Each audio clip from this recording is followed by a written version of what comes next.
నమస్కారం friends, welcome to education concepts. Friends, మనకి చూసుకుంటే సెంట్రల్ గవర్నమెంట్కి సంబంధించి national institute for the empowerment of persons with intellectual డిసేబిలిటీకి సంబంధించి పోస్టులకి నోటిఫికేషన్ అయితే రావడం జరిగింది. ఈ వీడియోలో మనం ఈ నోటిఫికేషన్కి సంబంధించిన వివరాలు చూద్దాం.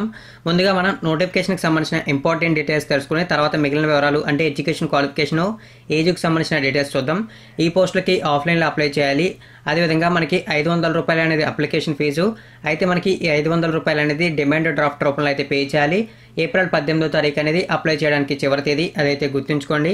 ఇక వివరాలు అయితే చూద్దాం. ఇందులో మనకి చూసుకుంటే డిఫరెంట్ కేటగిరీలకు సంబంధించిన పోస్టులు ఉన్నాయి. కాకుంటే మనకి వీటికి ఎక్స్పీరియన్స్ అయితే అడుగుతున్నారు. మనకి ఇక్కడ చూసుకుంటే ఎల్డీసీ అంటే లోయెస్ట్ డివిజనల్ క్లర్క్కి సంబంధించి పోస్టులు అయితే ఉన్నాయి. ఇందులో మనకి ఒక పోస్ట్ ఉంది. ఈ పోస్ట్కి అప్లై చేయడానికి మినిమం 18 సంవత్సరాలు, మ్యాక్సిమం 28 సంవత్సరాలు, 10th క్లాస్ అనేది ఎడ్యుకేషన్ క్వాలిఫికేషన్, ఎటువంటి ఎక్స్పీరియన్స్ అయితే అవసరం లేదు. 30 words per minute అనేది ఇంగ్లీష్లో టైప్ చేయగలిగే స్కిల్స్ అయితే ఉండాలి, అదైతే గుర్తుంచుకోండి. ఇక నెక్స్ట్ మనకి స్టెనోగ్రాఫర్ కమ్ అకౌంటెంట్, దీనికి సంబంధించి ఒక పోస్ట్ ఉంది. ఇది కూడా మనకి అన్రిజర్వ్డ్కి అయితే కేటాయించారు. ఈ పోస్ట్లో కూడా అప్లై చేయడానికి మినిమం 18 సంవత్సరాలు, మ్యాక్సిమం 28 సంవత్సరాలు, గ్రాడ్యుయేషన్ అంటే డిగ్రీ అనేది ఎడ్యుకేషన్ క్వాలిఫికేషన్, అదేవిధంగా టైపింగ్ స్కిల్స్ అయితే వచ్చి ఉండాలి. ఇక ఎటువంటి ఎక్స్పీరియన్స్ అయితే అవసరం లేదు, అదైతే గుర్తుంచుకోండి. ఇక్కడ మనకి డిజైరబుల్ క్వాలిఫికేషన్స్ అని చెప్పి 3 years ఎక్స్పీరియన్స్ అడుగుతున్నారు.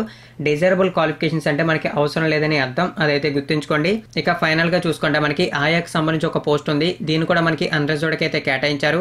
ఈ పోస్టులకు అప్లై చేయడానికి మాక్సిమం 28 years గా మెన్షన్ చేశారు, అదైతే గుర్తుంచుకోండి. ఈ పోస్టులకి 10th క్లాస్ ఫెయిల్ అయిన అభ్యర్థులు కూడా అప్లై అయితే చేసుకోవచ్చు, అదైతే మీరు గుర్తుంచుకోండి. ఇక మనకి చూసుకుంటే మరిన్ని వివరాలు మెన్షన్ చేశారు, ఆ వివరాలు చూసుకోవచ్చు. ఇక్కడ మనకి లాస్ట్ డేట్ అనేది చూసుకుంటే ఏప్రిల్ 18వ తారీఖుగా మెన్షన్ చేశారు, అదైతే మీరైతే చూడొచ్చు. అదేవిధంగా మనకి 500 రూపీస్ అనేది అప్లికేషన్ ఫీజు, డిమాండ్ డ్రాఫ్ట్ అని మెన్షన్ చేశారు, నాన్ రీఫండబుల్ అని కూడా మెన్షన్ చేశారు. ఈ వివరాలు అయితే మీరు క్లియర్గా అయితే చూసుకోవచ్చు. ఇక మనకి చూసుకుంటే ఇవి మనకి డైరెక్ట్ రిక్రూట్మెంట్ ద్వారా భర్తీ అయితే చేస్తున్నారు, అంటే ఇవి మనకి పర్మనెంట్ పోస్టులు, అదైతే చూసుకోవచ్చు. ఇక్కడ మనకి చూసుకుంటే రెగ్యులర్ బేసిక్ అని కనబడుతుంది, ఇది కూడా మీరు అయితే చూసుకోవచ్చు.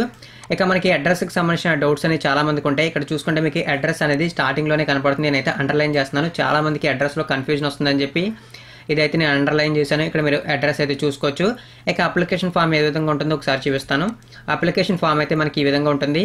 ఇక్కడ మనకి అప్లికేషన్ నెంబర్ ఉంటుంది, ఇదైతే మనం ఫిల్ చేయాల్సిన అవసరం లేదు. ఇక్కడ మన recent passport size photo attach చేయాలి. ఇక్కడ మనం ఏ పోస్ట్కి అప్లై చేయాలనుకుంటున్న ఆ పోస్ట్ నేమ్ రాయాలి, మన డీడీ నెంబర్ వేయాలి. తర్వాత డీడీ 500 రూపీస్ తీసామంటే ఆ 500 రూపీస్ ఏ బ్యాంక్లో డీడీ తీసామో ఆ బ్యాంక్ నేమ్ అయితే రాయాలి. తర్వాత ఇక్కడ మనం బ్లాక్ లెటర్స్లో మన నేము, సర్నేము అంటే ఇంటి పేరు, ఈ డీటెయిల్స్ అనేవి ఇవన్నీ క్లియర్గా ఫిల్ చేయాలి. ఇవన్నీ మీకు ఈజీగానే ఉంటాయి.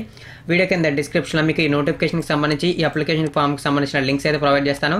ఇంట్రెస్ట్ ఉన్న అభ్యర్థులు అయితే అప్లై చేయండి. అదేవిధంగా దీనికి సంబంధించి ఎగ్జామ్లో ఏదైతే సిలబస్ ఉంటుందో ఆ సిలబస్కి సంబంధించి అప్డేట్ రాగానే వీడియో అయితే చేస్తాను, అది కూడా అయితే గుర్తుంచుకోండి.